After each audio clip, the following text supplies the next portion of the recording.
You're listening to the Cricket Podcast. Hello everyone and welcome to the Cricket Podcast, where we have another packed show. We've got more New Year's cricket. India, they won in South Africa. They overcame a rampant South Africa team and a rampant pitch to equalise that series.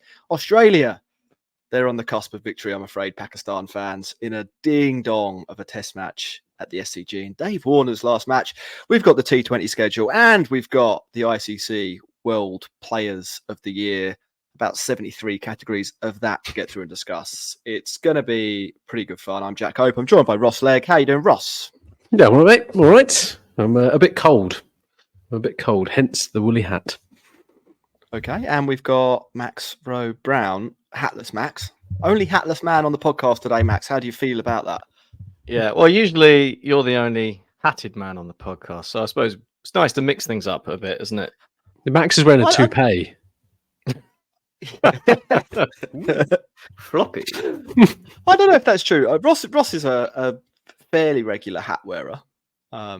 Certainly seen Ross in a hat before. So there's some hat action on the pod. Before we get into the cricket, we're going to give people a reminder again that we have been nominated, shortlisted no less, for Sports Podcast Awards Cricket Podcast of the Year. This is a voted for competition, so we need to leverage our massive audience. Thousands of people across the globe, millions of people across the globe, to head over there and vote for us. The way you can do that is by Googling Sports Podcast Awards, navigating to the Cricket Podcast category, finding our logo, find the logo, pair of pads with the Cricket Podcast written underneath, and voting for us, or just heading to the show notes where we will have put the link in the description. Ross, why is it important to you that we win this vote? Because my self-worth is completely wrapped up in this podcast. So, if you don't do that, I'll be crushed as an individual. I don't think that's very fair. No, It's Max, supposed to why be do you giving want to win? people reasons to vote for us, not to not vote for us. Max, what would it mean to you to win? Well, it would just be the culmination of 5 years of hard work coming through to a true apex, a true climax of brilliance, and that would just be such a nice thing to have. So make us all happy. That's 5 years. Is quite a long time, isn't it? Yeah, Longer than the current president. We should have let's have a 5-year anniversary show, won't we? If we can work out when the first episode was. Yeah. We haven't got the best track record. We'll get David Gower on with a pint of wine. Big celebration. Maybe we'll just re-release the David Gower episode. We did that once already. Yeah. I think for the 200th episode. So we can Stop broke, don't fix it. Or Pajara. Maybe we'll just edit Pajara and David Gower together so it sounds like they're having a conversation. Max, get on that. Let's talk India v South Africa. Test match wrapped up ahead of schedule, shall we say, Max? Can you talk us through what happened in the shortest test match in the history of Test cricket? Yeah, shouldn't take too long. A few curiosities, like you said, the shortest test match ever. Tristan Stubbs managing to be out twice on the first day of his debut in Test cricket. That's not a stat that will have pleased him, but it's quite a good fun one. And Dean Elgar out twice on the first day of his last ever Test match. It was over before you could say this pitch is a bit lively, as South Africa were skittled for 55. Mohammed Siraj doing the damage, 6 for 15 in an incredible blast of seam bowling. India looks like they were going to rack up a fairly decent score. They were 100 odd for 3. And then they lost 6 wickets for no runs. So they were the first team ever to do that. So that was a good effort from them. Quite an incredible couple of overs of cricket. And then South Africa were back batting on the same day that they'd already been rolled for 55. It was all quite odd. I remember going to Lords to watch England-Ireland, and England came and batted for the second time on day one. So, it's not unheard of, but It was odd. But this time someone actually batted. Aidan Markram scored 106. Unfortunately, between the rest of them, they only managed 70. So the chase of 71, was it 75 that India had to get was not particularly challenging, and they did it with some ease on day 2 just after lunch. So that's a lot of time that I would imagine Star Sports would have had to fill. The money that the groundskeepers of Cape Town's Centurion would have had to, Newlands would have had to deal with. So yeah, Well, I'll tell you what, Max, great fun. if you'd have gone for a dump behind the stadium, you would have been back in time. You'd have missed it all. That was quite funny. A Ravi Shastri special, that one. Yeah, that was a Ravi Shastri special. Should probably start with performances of the game before we talk about some of the stuff around it. Aidan Markram Ross nearly accomplishes the Bannerman for South Africa. Picks up 100 of the 170 odd that they did score. I think he fell about 5% short of the threshold that you'd need to be the player with the most runs in any Test innings ever, which is still astonishing to me that happened in the first ever Test match. I think it was the first ever Test match, the Bannerman, and here we are 150 odd years later. Still, nobody has touched that mark, but nevertheless, an incredible innings, wasn't it? Yeah, it was, and I think it just kind of shows that there is a cricketer in there. I think he's had a couple of full storms, old Aidan Markram, but there is a real talent there. The pitch was a shocker, right? An absolute shocker, and the fact that he's managed to negotiate that and just kind of, it wasn't like a swashbuckling where he kind of chanced his arm and it was all very lucky. Like, I thought he actually batted really quite well. So I think, the odd bit of luck has to go your way for when you're in that kind of situation and on that kind of pitch against that brilliant bowling lineup. Yeah. I thought he equipped himself pretty well. A quick stat about how hard that 100 was, which was that it was the hardest 100 anyone's ever hit. Was it an expected average of 16 from the deliveries he faced, according to CricViz's model that, we don't know how it works, but they told us some numbers, so we should believe them. That's quite a good effort, really, isn't it? Yeah, it is. But you also have to look at the bowling lineup. I think Siraj had obviously a great time at this Test match. Bumrah comes away with, I think, 6 for in there. He's taken the most Test wickets for a seamer at Cape Town at Newlands. So ultimately a decent performance. But the pitch was a fucking nightmare. Like, how can you have like this go on? Like two Test series are shit anyway because it needs to be much better. You then can't have that finish after 5 days on both of them. Like, if you like the grounds in South Africa are so brilliant, like there's such a aberration that they've managed to produce such a shit heap and like ruin it for everybody else. It's just awful, absolutely awful. Max, a little bit more credit before we get to the pitch. India's bowling did do well to make the most of it. We went through the 2 bowling attacks after the first Test. I think you might remember if you cast your mind back. Mm-hmm. And we said that probably the big difference between the two teams was the drop-off after to Bumrah to Siraj, and then from Siraj definitely to the next guys that India have. It didn't really matter in this one, did it? Bumrah and Siraj, a little bit too much for, all 22 South African blokes who had a go. Yeah, I mean, we talked about a drop off from Bumrah to Siraj. Obviously, I don't think that's quite the same drop off as Siraj to Pratik Krishna and Mukesh Kumar. Although they do have very good first class records, it should be said. But Siraj is one of those players that can have a day where he's unplayable, and he was sort of close to that kind of day on close to the first. Yeah. Well, close to. I'm saying close to because he bowled very well, but I don't think if he bowls that well on a normal pitch, he takes 6 for 15. Does he? I mean, you can only bowl on what's in front of you. You Max. can. It's true, and he hit exactly the right spots. Well, I'm curious here though. Like, what more do you want from him for him to have had a good? Like you said, he almost had a really good day. No, I'm not saying that. He's I'm won the saying Test match in the first. That's not what I said. That's clearly not what I said, is it? It said you can have. He has the days where he's like completely stratospheric, and he was in that ballpark.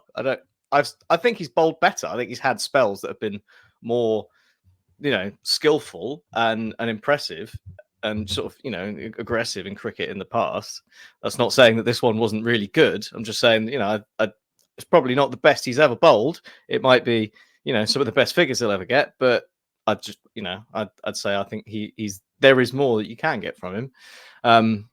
But yeah, he was class. Bumrah as well, quality, particularly in the second innings, and then they got their lengths better this time. I think they found that area of the pitch that was impossible to play, basically, and they managed to keep the ball there, and that was, I think, the South African bowlers got it right in the first test with their lengths. I think in this one they were probably a bit full to start with.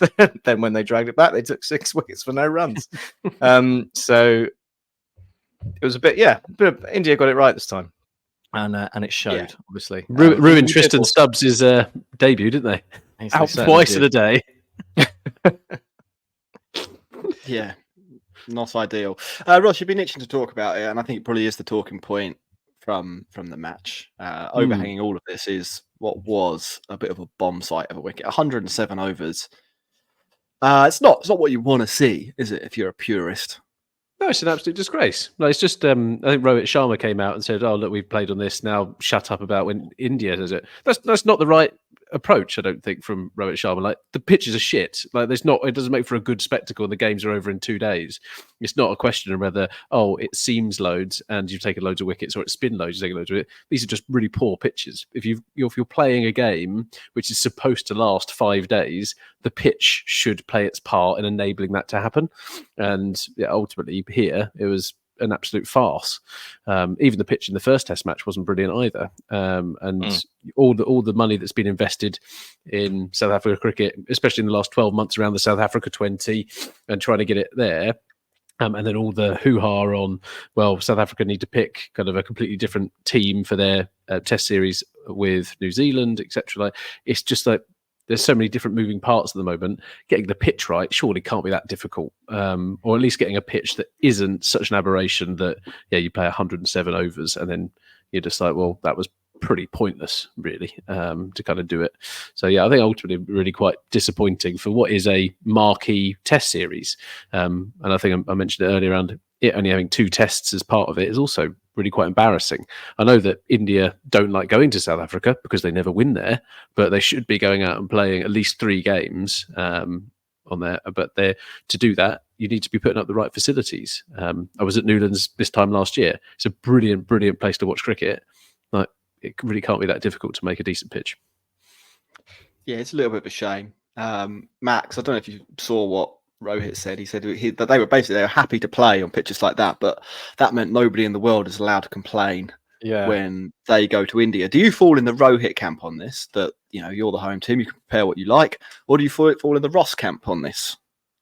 I'm definitely more Ross camp. I have read what he said. I thought what he said was really just completely going at it the wrong way.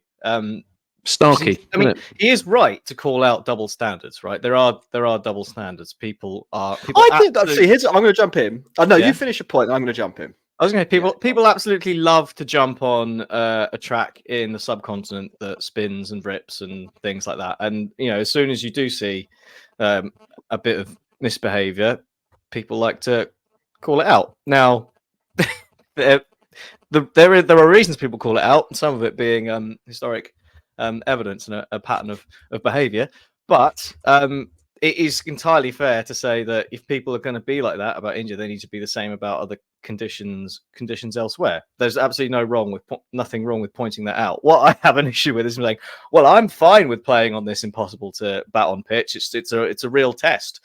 So I'm fine with it. So you shouldn't complain when you go to India and get a 2-day test. That's just a completely like illogical non-argument, and it doesn't help. I don't think it helps the cause when you like say things like that, because it just doesn't really make any sense. He was using like examples about what the ICC rated the World Cup pitch being below average, and they didn't even do that. Like he was, it's frustrating when like people make arguments like that basically are detrimental to, I think, the cause that they're trying to push. Did that? So I saw that he said that the ICC had rated the World Cup final pitch poor, which it probably was, to be honest. But that's kind of by the by. Are you saying that the ICC didn't actually rate that pitch poor? From the article I read, he claimed that they'd rated it below average, and in the article it clarified that they'd actually rated it as average.